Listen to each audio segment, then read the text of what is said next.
Almost 5 years ago, in January 2005, Sudan signed a peace agreement marking the end of 21 years of violent war between the North and the South, one in which an estimated 2 million people died from conflict or disease, and 4 million were displaced.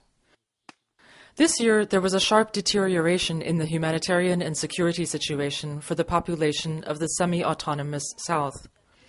In 2009, MSF medical teams witnessed the most severe escalation of violence in southern Sudan since the signing of the peace agreement.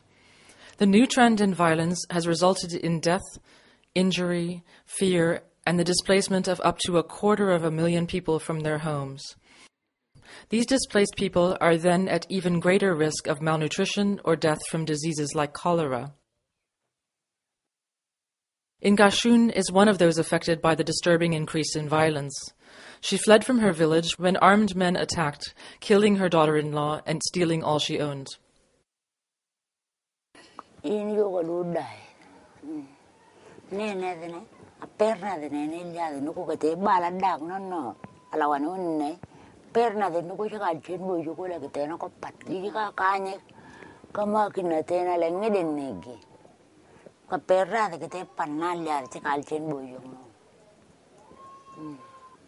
Ada magi doro tele ko kiru ko de baka ve over kata kere na ya ber ke beriti langi de ko gini jo ber buk be nen ino ko baka doro ngene ber kadak berri tele ber ne tele langi de gini jo le lang ko gi be nen no na ko de baka de ne ko gon mama na ngana fa mama ya be nen langi ni jo de ko gi ber buk be nen guru jo tiga ko ma bai kata la idi nga to le tele jo kom kina ola ka wala jere bu boy jogni to wala iri to nga ko to kom kina benne pede ma ke dalla da rotale ngata na le ko rotale ka duwa iri ko le ka tena ngi tiga ke bera kom gi tiga kai kom kina ene ko ba kuru temur ke tena ko ka ti vore per gorme temu ta vore per karong ber kadai o ko ba ko mamlu ko makina manana ya kira de matu o te dikira la ngani ko ken ka ko tot kom kina ala wande nen turweo mari ko nyaka to de akate de ngene bojo en ko ala ngan ko nyela ngan katuri kadai berte de chin ko ber na ya ka perra de no rota le ber.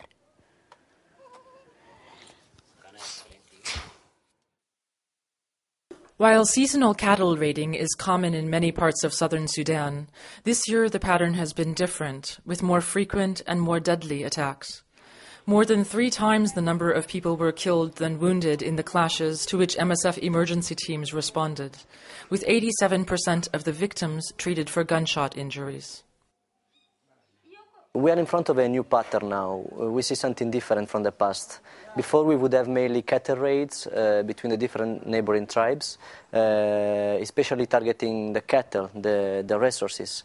What we see now is something different. We see the targeted villages together with the civilian population. So we are talking about women, children, and old people.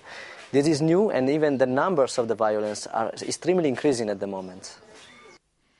This father and son were injured when their village in another state of southern Sudan was attacked by armed men.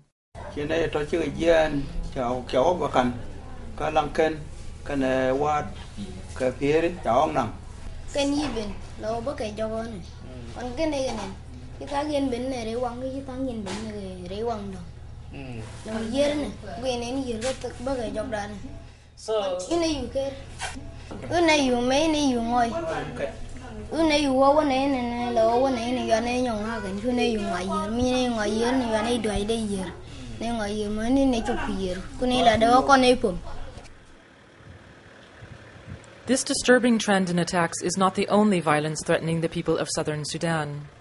Attacks by the Ugandan rebel group, the LRA, the Lord's Resistance Army, are also taking place in Sudanese states bordering the Democratic Republic of Congo. Thousands of Congolese refugees have fled across the border to southern Sudan, desperately seeking refuge from the LRA in Congo. At the same time, tens of thousands of Sudanese are also fleeing LRA violence inside southern Sudan itself. Teresa fled LRA attacks in Nzara County in western Equatoria State. Her husband and brother were killed, her children abducted, and she now lives in constant fear of further attacks. nga vulati nani nga vulatongo tongo. Ikini zakajio kumbo migini imiko. Odumia sunga nyono batira wala te koro tira te bora tira nangere furia. Ogo desato mi ado nga kana ure mi nga wogini bidu yoro ga ya te ure ye mo pika mi ngo hot. Yara keni dukeni gura ogo pai gu zaman gu semia manga haringa ima tunai mi awre na tariyo kana pia beshi na manga mi agya mi kini oro wale keni dukeni gura vonyu. Yara pia kionga kana kusibongira ha ga imo mikini ni ananga imo ye ki kurkina kwa sai mike zaka na biso gusare kini zaka gurmo wale chirondo ni kini zaka rombo kini unde ngula sigu ani na kana gunde na baboro dun ko dwani na yorogo girere iko chena inga hanga idane aboro kizugo ne bari ni oro kubon. This violence causes urgent medical emergencies and massive needs for assistance. La population, elle est vulnérable parce que, tout d'abord, en termes de santé mentale, on se rend compte qu'elle est vraiment vulnérable. Ils ne dorment pas la nuit, ils ont peur. Beaucoup de gens ont encore peur d'être attaqués, d'être reconnus. Même quand on les interroge, ils ont peur de parler, ils ne te regardent pas dans les yeux, ils ont souffert des traumas terribles.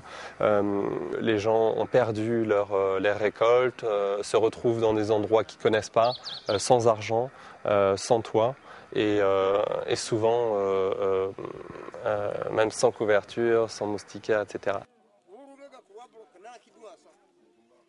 Today, the situation is acute. Médecins Sans Frontières is responding to emergencies almost every 6 weeks as the increase in violence comes on top of an already critical medical situation. In southern Sudan, only 1 out of 4 people can access the most basic health care.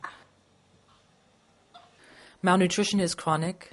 Regular outbreaks of disease like measles, cholera, meningitis pose persistent threats to the lives of the people. The situation of emergency that we are facing now is something that is added on top of already alarming humanitarian situation. So what we normally see is already problems of access to healthcare.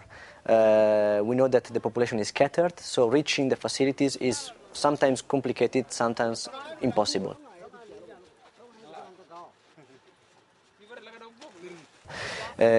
On top of this, we have also the food security situation. So the population doesn't have food, especially when there is violence, because violence means insecurity of the roads, and so no transportation of means. Yet as the crisis escalates, there isn't an adequate response from government authorities or the international donors. With the situation classified as post-conflict, the focus remains on long-term development aid at the expense of crucial emergency relief such as food, shelter, safety, and medicine. And it's important to realize that in time we need the world to see, to understand that we cannot focus only on development now. We need to think about emergency. We need emergency funds immediately on the ground.